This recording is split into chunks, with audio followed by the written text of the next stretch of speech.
Hello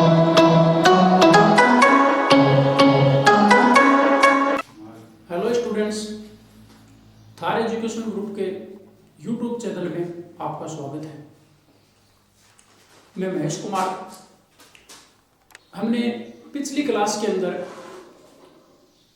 हमारी प्रश्नावली 9.1 के 10 क्वेश्चन तक क्लियर कर लिए थे। अब हम आगे के जो क्वेश्चन है उन पे बात करते हैं। अब आगे के क्वेश्चनों पे बात करने से पहले मैं क्या करता हूँ, आपको थोड़ा क्वेश्चन जो 11वां है उसके बारे में सबसे पहले समझा देता हूँ और आप उसको अच्छे से समझिए। क्वेश्चन पे बन जाइए आप। वैसे इस जो टॉपिक समझा रहा हूँ उस टॉपिक को आप समझिए, ध्यान दीजिए। ग्राफ पर आइए। पहले समझाया था ग्राफ, फिर देखना एक बार। जैसे ग्राफ पेपर बनाते हैं तो एक आड़ी लाइन और एक उस पर खड़ी लाइन, लंबवत का मतलब 90 डिग्री के कोण खींचते हैं। आड़ी लाइन को हम बोलते हैं एक्स एक्स। क्या बोलते हैं? X x. और जो खड़ी लाइन है उसको बोलते हैं वाई एक्स। ठीक है। अब मैं आगे बात करता हूं, इसमें क्या समझना है वो अब है मैंने काम। जो दोनों जहां एक दूसरे को प्रतिच्छेद करती हैं उसको बोलते हैं मूल बिंदु, और मूल बिंदु के निर्देशांक आपको पता है कि 0,0 होते हैं। अब मुझे क्या बताना है, आपको क्या समझना वो देखिए। पहले भी बताया था, एक बार फिर रिपीट कर देता हूं, ध्यान से समझिए। मैं पहले बता चुका हूं कि एक्स एक्स पर कोई बिंदु होता है। किस पर? एक्स एक्स पर। यदि एक्स एक्स पर कोई बिंदु है तो उस बिंदु के निर्देशांक किस प्रकार होंगे? उस बिंदु के निर्देशांक इस तरह होंगे कि x का तो कुछ ना कुछ मान होगा। x का मैं x ही लिख देता हूं एक बार, लेकिन x का तो कुछ ना कुछ मान होगा पर y का कुछ भी मान नहीं होगा, यानी कि y क्या होगा? 0 होगा। क्यों? क्योंकि हमने मूल बिंदु से देखा कि हमें सबसे पहले x x पर चलना होता है। तो x x पर कोई बिंदु है तो हम x x पर तो चल रहे हैं, लेकिन y x पर हमें बिल्कुल भी नहीं चलना पड़ रहा। इसलिए x x का तो कुछ, यानी x का तो कुछ मान होगा x x पर, लेकिन y का जो मान है वो क्या हो जाएगा? 0 हो जाएगा। ये बात समझने की। इसके साथ ही हम बात कर लेते हैं y x की। इसका विपरीत हो जाएगा। y x में क्या है? y x के अंदर हम बात करें तो ये कोई बिंदु लेते हैं। अब इस बिंदु में आप देखिए, सबसे पहले मूल बिंदु पर आए, x x पर चलेंगे क्या? x x पर आपको बिल्कुल भी नहीं चलना है। तो x की जो वैल्यू है वो हो जाएगी 0 और y का कुछ ना कुछ क्या रह जाएगा? मान रह जाएगा। देखिए, तो मैं इसको क्या नोट कर देता हूं? y नोट कर देता हूं। अब आपको जो समझना है वो मेन बात यही है कि x x पर कोई बिंदु होता है तो वहां y की जो वैल्यू है वो क्या हो जाती है? 0 हो जाती है। और y x पर कोई बिंदु होता है तो वहां x की वैल्यू है वो क्या हो जाती है? 0। ठीक है। ये मैंने आपको इसलिए समझाया है कि आपका जो 11वां क्वेश्चन है वो इस पे ही डिपेंडेड है। 11वां और 12वां दोनों क्वेश्चन इस पे ही डिपेंडेड हैं। अब बात कर लेते हैं हम 11वें क्वेश्चन की। देखिए,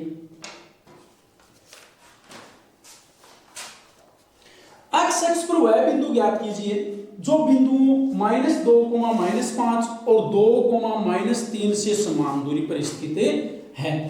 एक बात और बता देता हूं, साथ ही समान दूरी की और बता देता हूं, उसके बाद चलते हैं आगे क्वेश्चन करेंगे। लेकिन एक बात और जो समान दूरी वाली है वो और बता देता हूं। x x वाली और y x वाली तो मैंने बता दी। अब समान दूरी की देखिए, जैसे ये बिंदु A है और ये बिंदु क्या है? B है। अब इन दोनों से कोई बिंदु समान दूरी पर है, यानी कि यहां कोई बिंदु C है और दोनों की दूरी क्या है? समान है। ये क्वेश्चन की बात बता रहा हूं मैं, 11वां क्वेश्चन है और 12वां क्वेश्चन है, दोनों सेम टू सेम। और जो बातें मैं दोनों बातें बता रहा हूं उन्हीं बातों पर डिपेंड करेंगे। पहली बात ये है जो x x और y x वाली मैंने बता दी है। दूसरी बात समान दूरी वाली है।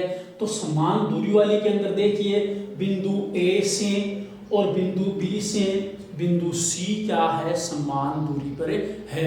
समान दूरी पर जब होता है तो क्या लिख सकते हैं हम इसको ऐसे भी लिख सकते हैं कि AC बराबर होगा BC। क्यों? क्योंकि बिंदु A से भी तो C उतनी ही दूरी पर है जितनी दूरी से B से है। तो AC की लंबाई हमने निकाली तो वो क्या होगी AC, और B और C की जो दूरी है बोल दें लंबाई वो निकाली तो क्या हो जाएगी BC। अब समान दूरी पर होने के कारण AC वो किसके बराबर हो जाएगा BC के। ये बात समझ में आ गई होगी। अब बात करते हैं क्वेश्चन की। देखिए x एक्स पर वह बिंदु ज्ञात कीजिए जो बिंदुओं -2, -5 और 2, -3 से समान दूरी पर स्थित है। पहले लिख देता हूं बिंदु, क्वेश्चन है 11वां और इसका जो हल है वो लिखिए आप।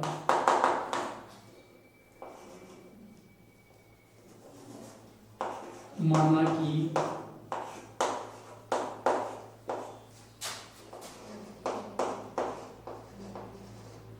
बिंदु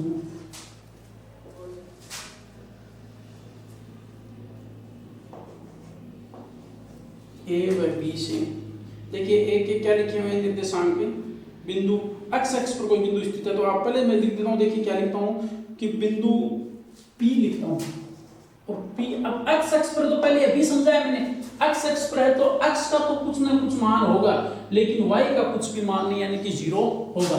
तो मैं लिखता हूं माना कि बिंदु P x, 0, बिंदु P x, 0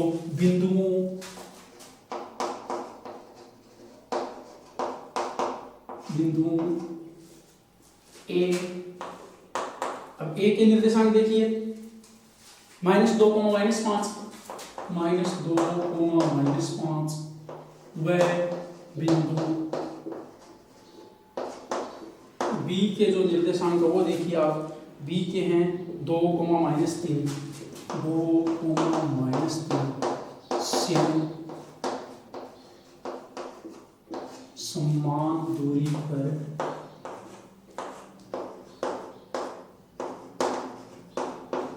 स्थित है। अब देखिए माना कि बिंदु P x, 0 बिंदुओं देखिए बिंदुओं कौन कौन से -2 और -5, -2 और -5 और 2 और -3 से समान दूरी पर स्थित है।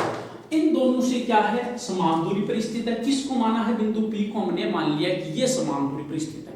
तो अब हमें करना क्या है, वहां मैंने C लिया था और आप चाहो तो P की जगह क्या कर सकते हो C भी कर सकते हो। मैंने यहाँ क्या लिया था C, तो मैं एक काम करता हूँ P की जगह क्या कर देता हूँ C कर देता हूँ ताकि हमारा जो ये वाला फॉर्मूला है ये जो मैंने आपको समझाया वो आपको डायरेक्ट काम में ले लिया जाए आपके पास।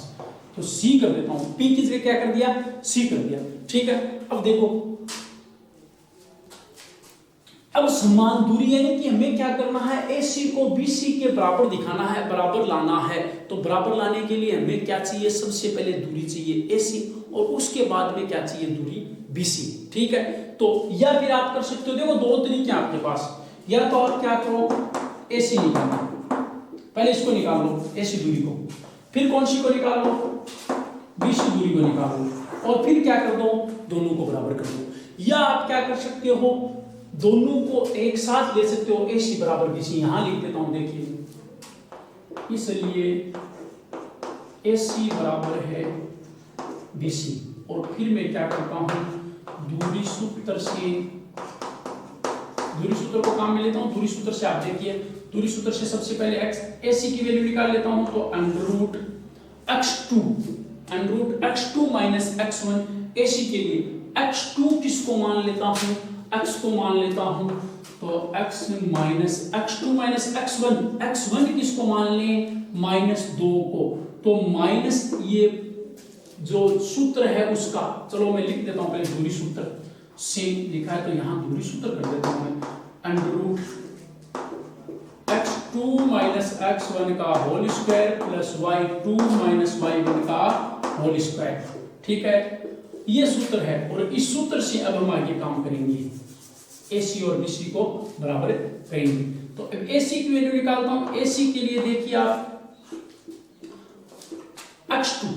x2 पहले जो वीडियो डाले उनमें मैंने आपको अच्छे से समझाया है कि x2 और x1, y2 और y1 किस प्रकार लिए जाते हैं। तो आप देखिए किस प्रकार लेते हैं। मैं इस x को ले लेता हूं किसकी जगह, x2 की जगह c वाले निर्देशांक ले रहा हूं x2 और y2, और a वाले निर्देशांक उनको ले रहा हूं x1 और y1। तो x2 मैंने नोट कर लिया, सॉरी x, और साइन जो सूत्र का है वो क्या है, माइनस है।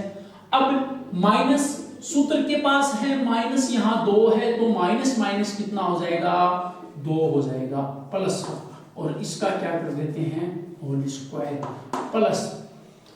अब बात करें हम y2 की, y2 के पास क्या है, y2 की वैल्यू क्या है, y2 की वैल्यू है 0, तो लिखता हूं 0।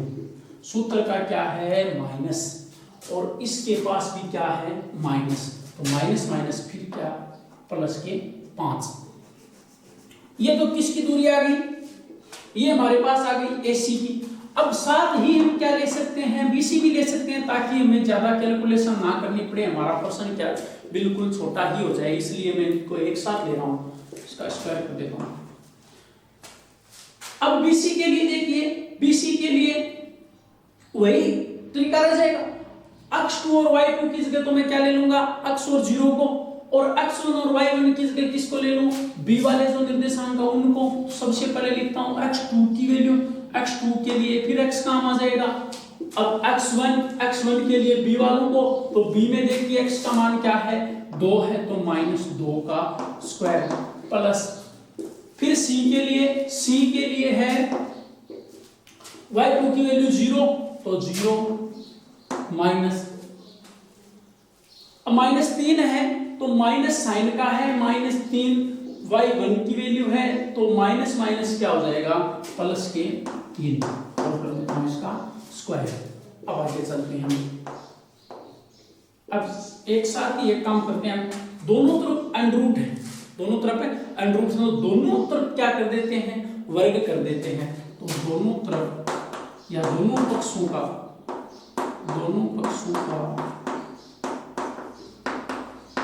वर्ग करने पर, दोनों पक्षों के वर्ग कर देते हैं, इधर वर्ग करेंगे तो अंडर रूट हट जाएगा, तो बचेगा क्या x + 2 का होल स्क्वायर, और इधर देखिए आप 0 में 5 जोड़ेंगे तो 5 ही रहेगा, और 5 का स्क्वायर, फिर x - 2 रह जाएगा, x - 2 का होल स्क्वायर प्लस 0 में 3 जोड़ेंगे तो 3 रहेगा, तो 3 का स्क्वायर।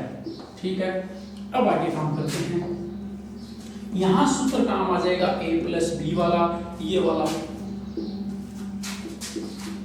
क्योंकि a + b का स्क्वायर बराबर होता है a² + b² + 2ab, तो ये सूत्र यहाँ काम ले लेंगे, और साथ ही तथा a - b का होल स्क्वायर होता है a² + b² - 2ab। ठीक है, अब देखिए आप सूत्र लिखिए यहाँ, और सूत्र में जो है वो देखिए बात, x + 2 का होल स्क्वायर, तो a का स्क्वायर x² प्लस b का स्क्वायर, b 2 है तो 2 का कितना हो जाएगा 4 हो जाएगा, प्लस 2ab, तो 2ab यहाँ थोड़ा सा समझ लीजिए आप, 2a की जगह क्या काम आ जाएगा x, b की जगह क्या काम आ जाएगा 2, तो 2 दूनी 4 और 4x।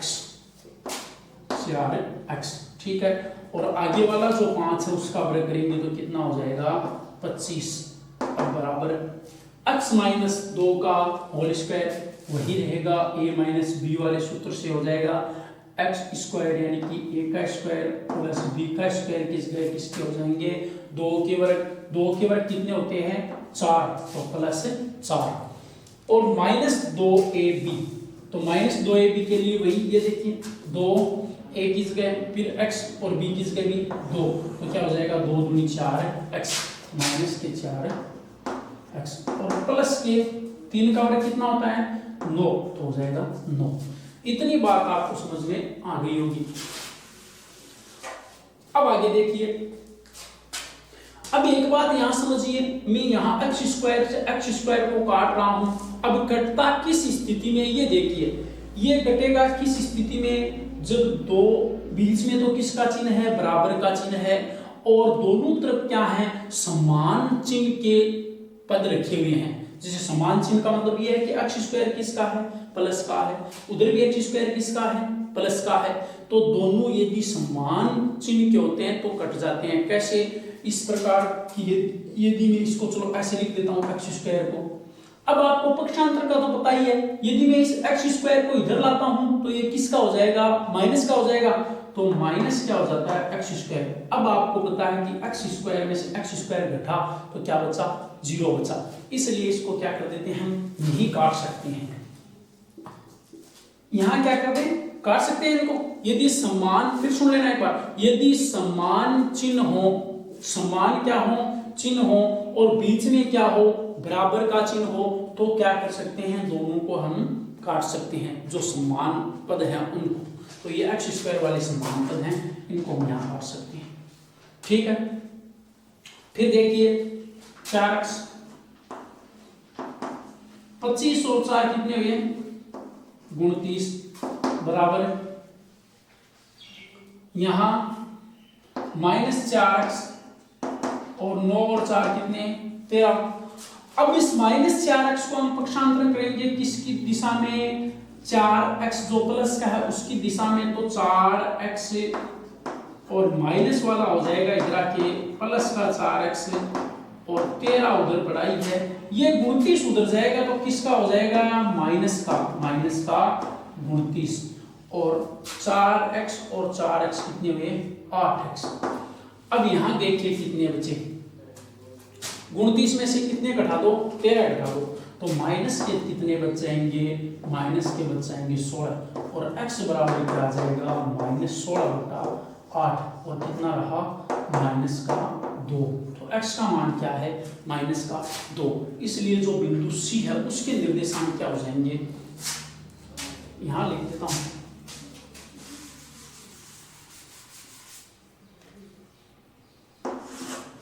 कहता है बिंदु C। अब C के लिए देखिए x का मान -2 है, तो x की जगह तो रखा जाएगा -2, और y की जगह क्या रख दिया जाएगा, 0, तो -2,0, अतः बिंदु C -2,0 होगा। समझ में आ गया होगा, छोटा सा प्रश्न है, ज्यादा बड़ा है नहीं, और समझ में भी आने वाला है। सिर्फ क्या चल रहा है, दूरी सूत्र।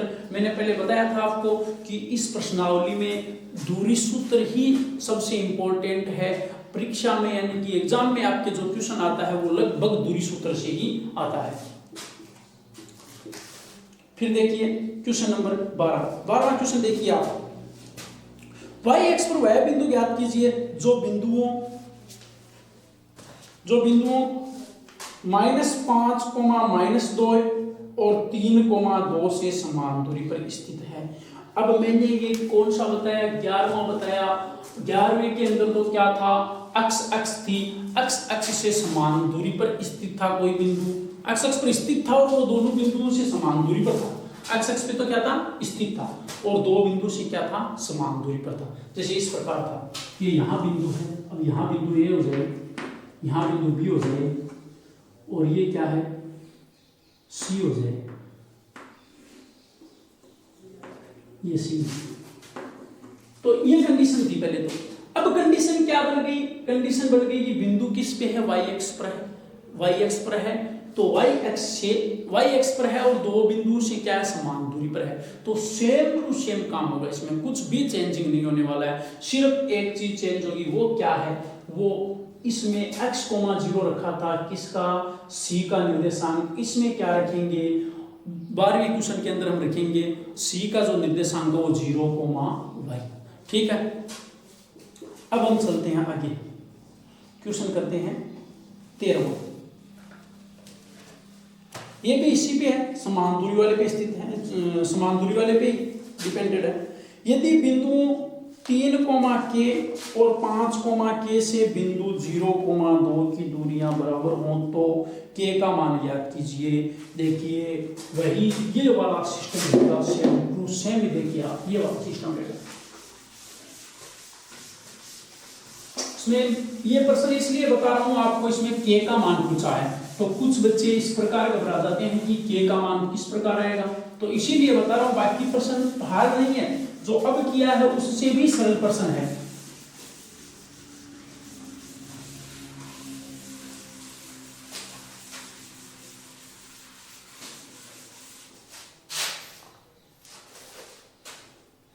यदि बिंदुओं 3, के से समान दूरी पर है ना, बिंदुओं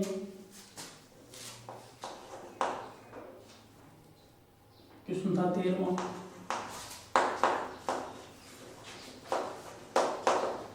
बिंदु ए 3, के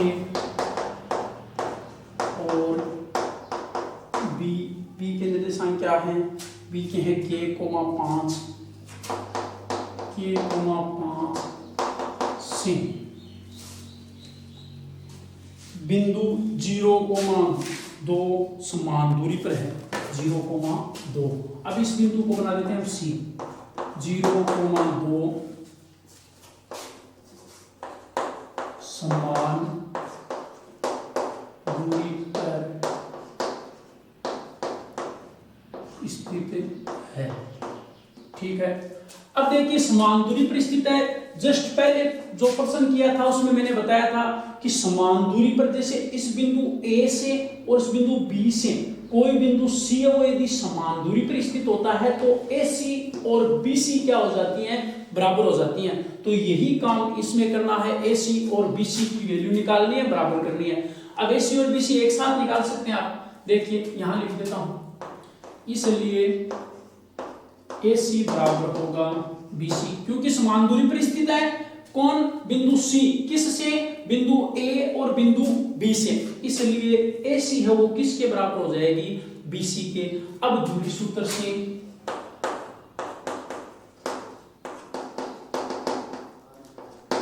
से आप ए सी का मान निकालिए और बराबर रख के बी सी का मान निकालिए। ए सी का निकालते हैं अंडर रूट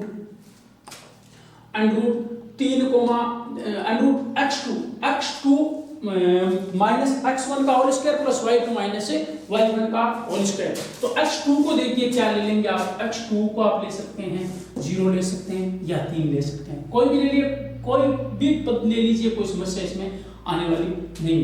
तो देखिए मैं किसको ले लेता हूं, मैं 0 को ले लेता हूं, 0 ये x2 हो गया। अब x1 की जगह है ये 3 आ जाएगा, तो -3 का स्क्वायर प्लस,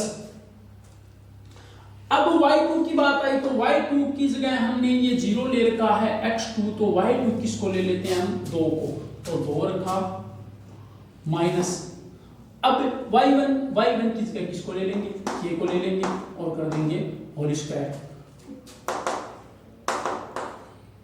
ये वाला करते हैं, बराबर करते हैं किसको, bc को। ac की तो वैल्यू निकाली हमने, अब bc की देखिए, मतलब ac के जो फॉर्मूले में मान रख दिया है हमने, और अब हम किसका रख दें, बराबर में लेके bc का रख दें, ताकि प्रश्न हमारा छोटा हो जाए, ज्यादा बड़ा ना हो। बाकी आपको अभी भी बताया कि क्या कर लो, ac और bc दोनों अलग अलग निकाल लो, अलग अलग निकाल के क्या कर दो, बराबर कर दो, तब भी प्रश्न वैसे ही चलेगा।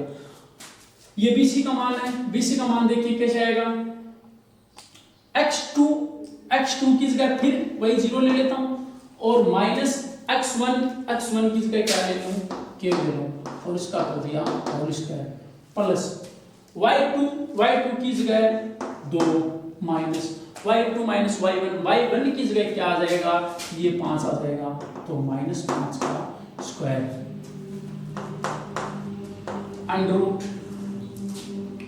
0 में से 3 घटाइए, कितने बचे, -3 और -3 का स्क्वायर प्लस ये 2 -k है, 2 -k का होल स्क्वायर है, तो हम इसका क्या कर देते हैं, होल स्क्वायर कर देते हैं। और होल स्क्वायर का सूत्र अभी पिछले भी बताया था मैंने, क्या होता है, पिछले क्वेश्चन में आपको ये बताया था, a square plus b square minus 2ab। तो फिर रखिए a स्क्वायर की जगह क्या आ जाएगा, 2 का वर्ग कितना 4 प्लस b स्क्वायर k का वर्ग k स्क्वायर माइनस 2ab,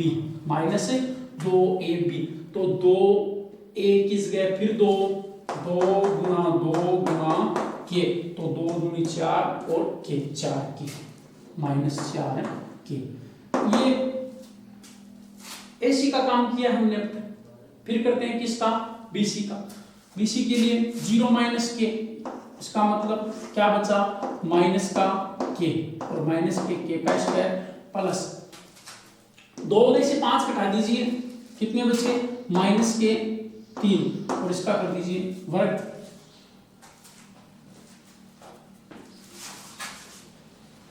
फिर आगे चलिए, अंडर रूट 3 का वर्ग -3 है, -3 का 9 हो जाएगा, 9 + 4 + के स्क्वायर -4 के।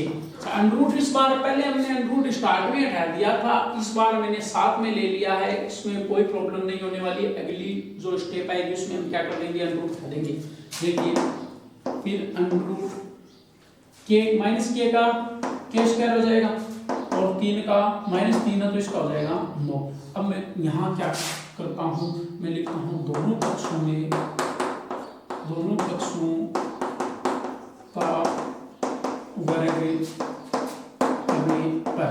अब दोनों तरफ वर्ग कर देंगे, पहले भी समझाया था, एक बार फिर देख लीजिए। यदि इस प्रकार होता है, अंडर रूट x होता है और उसका वर्ग करते हैं तो अंडर रूट से जो वर्ग है वो कैंसिल हो जाता है और अंडर रूट में जो संख्या होती है वही बचती है। इसका मतलब यहाँ क्या बचा है, x बचा है, तो यहाँ क्या बचेगा, यहाँ बचेगा 9 + 4 + के स्क्वायर -4 की।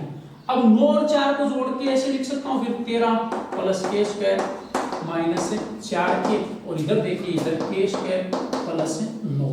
ठीक है, पिछले प्रश्न में बताया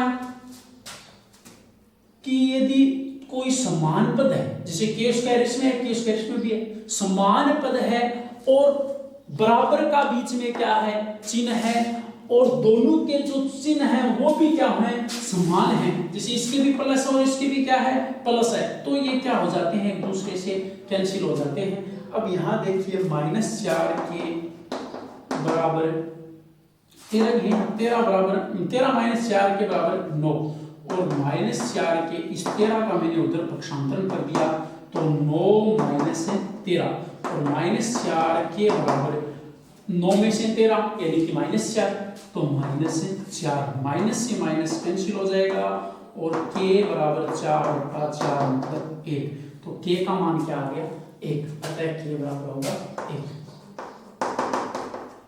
k बराबर 1 होगा। ठीक है, मैंने कितने क्वेश्चन आपको करवा दिए, मैंने करवा दिया आपको 13 क्वेश्चन। अब बात करते हैं हम अगले क्वेश्चन की। अगला जो क्वेश्चन है वो कौन सा क्वेश्चन है, 14वां क्वेश्चन।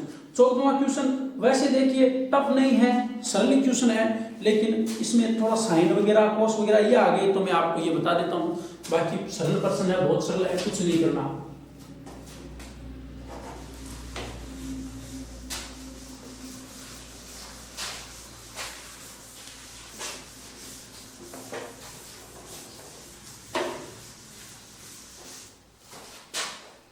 यदि P और Q के निर्देशांक क्रमशः P और Q के निर्देशांक हैं तो सिद्ध करना है। मैं देखिए सबसे पहले लिख देता हूं क्वेश्चन के लिए है P के जो दिए हुए हैं लिख देता हूं बिंदु P, बिंदु P। अब देखिए P के क्या लिखे हैं, P और Q के दोनों के निर्देशांक दिए हुए हैं हमें। P के निर्देशांक हैं a cos थीटा और coma b sin theta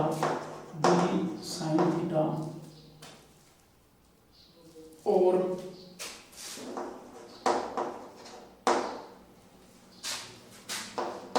-a Q के -a sin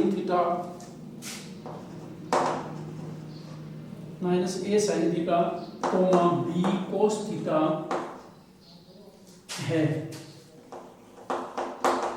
तो चलो ये है, तो हमें सिद्ध करना वो देख लीजिए। तो हमें सिद्ध करना है मैं OP स्क्वायर प्लस ये लिखता हूँ यहाँ, सिद्ध करना है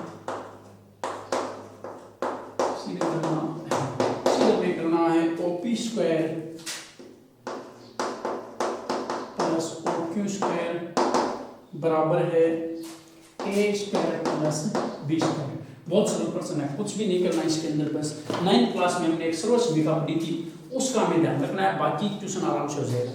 देखिए OP square plus O Q square, सबसे पहले ओपी का मान निकाल लेता हूं। ओपी स्क्वायर से पहले किसका मान निकाल लेता हूं, ओपी का निकाल लेता हूं, फिर उसका वर्ग कर दूंगा तो क्या आ जाएगा, ओपी स्क्वायर आ जाएगा। सबसे पहले ओपी का मान निकालते हैं। ओपी के लिए एक बात रह गई यहाँ पे कि ओ क्या है, ओ प्रश्न में दिया होगा शायद, देखते हैं। ओ दिया होना चाहिए, दिया हुआ है, जहां ओ मूल बिंदु है। ओ क्या है, मूल बिंदु है, तो मैं लिख देता हूं तथा ओ 0,0 है। मूल बिंदु का आपको पता है निर्देशांक होते हैं 0,0। अब आप दूरी आराम से निकाल सकते हैं, किस किस की, ओपी की और ओक्यू की। ओपी की निकालते हैं। ओपी के लिए सबसे पहले x2 minus x1, under root x2 minus x1, under root रखा x2 किस गए, किसको काम ले लूं मैं, इसको ले सकता हूं a cos थीटा को, p का निर्देशांक है, या चाहे तो आप किसको ले लो, 0 को ले लो, o का निर्देशांक है, तो मैं इस p को ही ले लेता हूं, a cos थीटा माइनस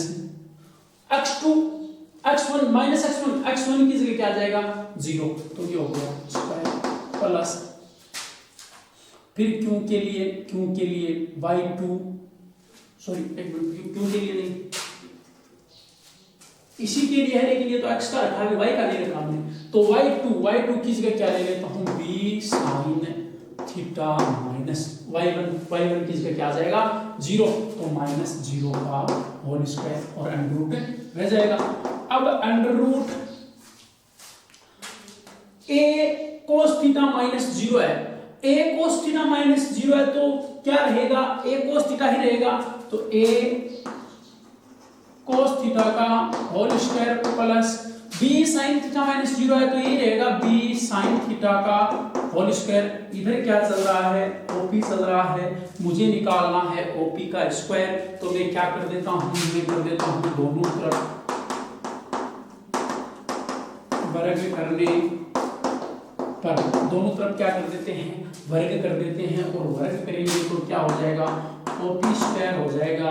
इधर क्या है कि वर्ग से ये अंडरूट कैंसिल हो जाएगा। अभी मैंने इसमें समझाया था कि इस प्रकार अंडरूट हो, जैसे मान लीजिए है अंडरूट 4 है और साथ में इसका क्या कर दिया, वर्ग कर दिया, तो इसका उत्तर कितना आएगा, 4 ही आएगा। कैसे, देखिए, यदि आप सब पहले इसको इतना ले लीजिए, अंडरूट 4 की वैल्यू की बात करेंगे तो 2 आ जाएगी। अब 2 पे क्या करना, आपको वर्ग करना पड़ेगा, तो 2 का वर्ग कितना हो जाता है, 4 हो जाता है, तो उत्तर कितना है, यहाँ 4 है। इसका मतलब ये होता है कि अंडरूट और वर्ग दोनों एक जगह आ जाते हैं, तो एक दूसरे से क्या हो जाते हैं, कैंसिल होकर उसका जो अंदर मान होता है वही मान यहाँ छोड़ देते हैं। ठीक है, OP स्क्वायर के लिए अंडरूट a cos थीटा का होल स्क्वायर और b sin थीटा का होल स्क्वायर। ठीक है, अब इसको ऐसे भी लिख सकता हूं, a square cos square theta plus b square sin square theta. अब कुछ बच्चे ये देखेंगे, ये सोचेंगे कि सर इसको ऐसे कैसे लिख दिया आप, ये होता तब ऐसे थोड़े ना लिख देते, a square cos square theta, a square plus cos square theta का a प्लस cos थीटा का होल स्क्वायर, तब मैं इसको इस प्रकार नहीं लिख पाता। क्यों, क्योंकि बीच में साइन किसका है, प्लस का है, यहां साइन किसका है, गुणा का है। यदि, अब समझिए आप ध्यान से, यदि दोनों के बीच में गुणा का साइन है, तो यदि ऊपर वर्ग है तो आप दोनों को अलग अलग वर्ग कर सकते हैं। इस प्रकार x गुणा y का यदि होल स्क्वायर होता है तो आप इसको x स्क्वायर और y स्क्वायर लिख सकते हैं। लेकिन यदि इस प्रकार न होकर बीच में यदि प्लस का साइन आ जाता, यानी कि इस प्रकार का हो जाता, तब आप इसको ऐसे नहीं लिखते, तब क्या करते, तब a प्लस बी का होल स्क्वायर का सूत्र काम में लेते और उसके द्वारा आप इसको हल करते। ठीक है, ध्यान रखिएगा, यदि गुणा में है तब तो आराम से दोनों का वर्ग हो जाएगा, गुणा में नहीं है तो क्या होगा, गुणा में नहीं होने पर ए स्क्वायर और गुणा में नहीं होने पर यदि प्लस होता है तब क्या सूत्र लगेगा, a प्लस बी का होल स्क्वायर का सूत्र लगेगा। ठीक है, चलते हैं आगे। ये हमारी OQ स्क्वायर की बात आ गई। ठीक है, अब किसकी बात कर लेते हैं, हम बात करते हैं OQ स्क्वायर की, क्योंकि हमें OQ भी तो निकालना है। तो OQ स्क्वायर निकालने के लिए सबसे पहले क्या निकालना होगा, OQ निकालना होगा। OQ निकालने के लिए वही सूत्र लगेगा, दूसरी सूत्र x2 के लिए 0 काम में ले लेता हूं, 0 minus x2 minus x1 minus a sine theta है तो माइनस माइनस क्या हो जाएगा प्लस, तो प्लस a साइन थीटा का whole square plus 0 plus a sine theta का होल स्क्वायर हो गया प्लस y2 किस जगह 0 ले लेता हूं, फिर 0 माइनस y1 की जगह b cos थीटा है तो b cos थीटा आ जाएगा और होल स्क्वायर इसका हो जाएगा। अब under root 0 plus a sine theta का होल स्क्वायर यानी कि a साइन थीटा का ही क्या रहेगा, होल स्क्वायर रहेगा। फिर यहाँ देखिए यहाँ भी 0 minus b sine b cos theta का होल स्क्वायर तो b माइनस का b cos थीटा का क्या रहेगा, होल स्क्वायर रहेगा। अब अभी हम ऊपर करके आए ऐसे क्वेश्चन को ऊपर किया, अभी भी किया, ये मतलब इसको हल किया था ना, OP की वैल्यू निकाली थी तब। तो अब मैं क्या करता हूँ, वही काम है, दोनों तरफ वर्ग करने पर दोनों तरफ वर्ग करेंगे तो इधर तो बन जाएगा OQ स्क्वायर और इधर इसका अंडर हटके क्या रहेगा, a साइन थीटा का whole square plus minus b cos theta का होल स्क्वायर। और अब OQ स्क्वायर की वैल्यू एक मिनट फिर एक नीचे लिख देते हैं OQ स्क्वायर, और इसको अभी समझाया था मैंने कि गुणा में x इंटू वाई हो और ऊपर होल स्क्वायर हो तो दोनों पे क्या हो जाता है, एक अलग अलग स्क्वायर ले लेता है और प्लस का होता है तब क्या हो जाता है, सूत्र लगता है a प्लस बी का होल स्क्वायर का। ये थोड़ा सा रहा है हमारा प्रश्न, अभी कर लेते हैं ये। अब इसका वर्ग करेंगे तो पहले a का हो जाएगा, फिर किसका हो जाएगा, साइन का हो जाएगा, फिर किसका, इस चिन्ह का आप वर्ग करोगे तो क्या हो जाएगा, प्लस हो जाएगा, फिर b का करो b स्क्वायर, cos का करो cos स्क्वायर थीटा। ठीक है, अब देखिए आपको सिद्ध क्या करना था, ये तो हमारा काम यहां से लिया था हमने, LHS लेके चले थे। अब आगे सिद्ध करना है a स्क्वायर और b स्क्वायर, यानी कि आपको पहले इसको क्या करो, OP स्क्वायर और OQ स्क्वायर को आप जोड़ दो। जोड़ेंगे तो देखिए OP square plus OQ square दोनों को जोड़ते हैं तो OP स्क्वायर की value a square cos square theta plus b square sine square theta plus, अब आगे लिखने के लिए चलो लिख देता हूं, आगे लिख देता हूं a स्क्वायर OQ की वैल्यू लिख रहा हूं, OQ स्क्वायर की वैल्यू लिख रहा हूं, a square sine square theta plus b square cos square theta. अब एक काम करते हैं भैया, जिनके पास a स्क्वायर है उनको पास पास रखते हैं, जिनके पास b स्क्वायर है उनको पास पास रखते हैं। इसका कारण भी बता देता हूं, लिखता हूं फिर बताता हूं। देखिए a cos square theta plus a sin square theta plus b square sin square theta plus b square cos square theta. ठीक है, अब देखिए क्यों रखा है इन दोनों को पास पास में, मैंने इसलिए रखा ताकि a स्क्वायर दोनों से क्या आ जाए, कॉमन आ जाए, और दोनों से कॉमन आने के बाद आगे हमारा प्रश्न कंप्लीट हो जाएगा। a स्क्वायर कॉमन लिया, जिसको कॉमन लेते हैं उसका भाग लगता है। जैसे यहाँ से a स्क्वायर कॉमन लिया है तो इसमें a स्क्वायर का ही पद में भाग लगाइए, a स्क्वायर से a स्क्वायर कैंसिल हो जाएगा, बचेगा क्या, cos स्क्वायर थीटा प्लस, फिर यहाँ a स्क्वायर कॉमन लिया हुआ है तो a स्क्वायर से a स्क्वायर कैंसिल होकर बचेगा क्या, sin स्क्वायर थीटा। प्लस फिर बी स्क्वायर ले लेते हैं आगे से, दोनों के पास है बी स्क्वायर, तो बी स्क्वायर कॉमन ले लेते हैं और बी स्क्वायर कॉमन लेने के बाद बचा क्या, भाग लगेगा तो बचेगा sin स्क्वायर थीटा और यहाँ बचेगा cos स्क्वायर थीटा। ठीक है, अब हम जानते हैं चूंकि sin square theta plus cos square theta बराबर होता है एक, ये हमारी जो 9th क्लास में पढ़ी हुई एक सर्वसमीका है वह है, और इसकी सहायता से इस प्रश्न को हम कंप्लीट कर देंगे। बस एक ही लाइन का रहा है ए स्क्वायर।